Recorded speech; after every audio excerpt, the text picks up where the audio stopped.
I'm starting off with very dried out hair. I've been wearing my hair in an afro state for a couple of weeks already, and it needs a reboost in the moisture department.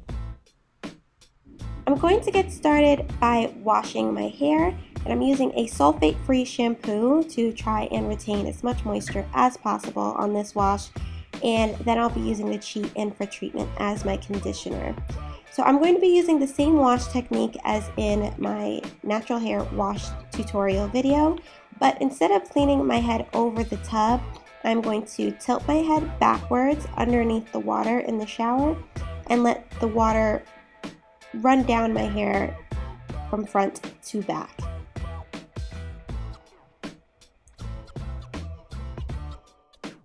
I kept the Infra treatment on my hair for 5 to 10 minutes while I bathed the rest of my body, and after I rinsed it out, I did an apple cider vinegar rinse using the technique from my wash tutorial video.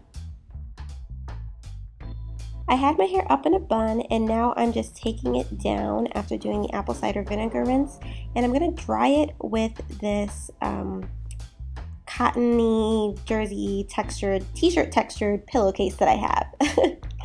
And I'm just getting my hair dry so it's not dripping wet, and I really want to try to get as much of the moisture out of my hair as I can before I move on to the next step of styling. I'm using the spritz on my hair. The recipe is on the screen for you. And then I'm going to follow that up with a little bit of Shea Moisture's Curl and Style Milk as an additional leave-in. And this also helps me with detangling my hair.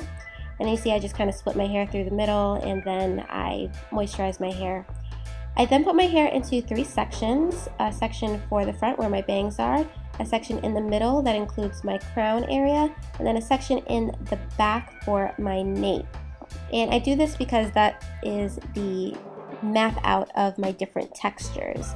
So now you see me getting the additional moisture out of the crown area of my hair, and I'm going to start to make my first twist. When I'm trying to retain moisture in my hair, this is my go-to product. It's this Shea Moisture Curling Gel Souffle. It's a good setting product, but it's also a really great sealant. It acts like a gel with a soft to medium hold, and it helps to seal the moisture into your hair. So what you see me doing is just detangling this first section. And you can see my detangling technique where I just sort of bounce the brush when I find a tangle.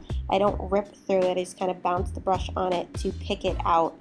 And then once I'm able to run the brush through my hair, I'll twist up the section, and you'll see how I Bantu knot it. Now you can start making a twist as you normally would, and then after you get to the end, you're going to want to bend the twist up and create a nice big loop. Take the end of your twist and begin wrapping it around your twist right above where you made your loop, as you see here, and just keep wrapping it and wrapping it and wrapping it until you run out of twists, and you can smooth it over with your finger. And it should look like that. You can make your hanging Bantu knots as low hanging or as high as you want them to be, and in the end this is what I came up with. So I have a couple of strands that I'm probably going to reset the hanging Bantu knot to make them shorter so that it looks more of a tapered kind of look, and I just did hanging Bantu knots in the front of my hair to curl the ends of my bangs, and I kept those pretty loose.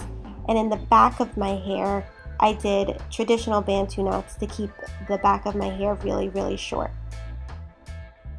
And you see I undid some of the front twists, and I'm retwisting them and separating a little bit so that they have a little bit more volume, so that the top of my head wasn't so smushed and flat from sleeping with the scarf overnight.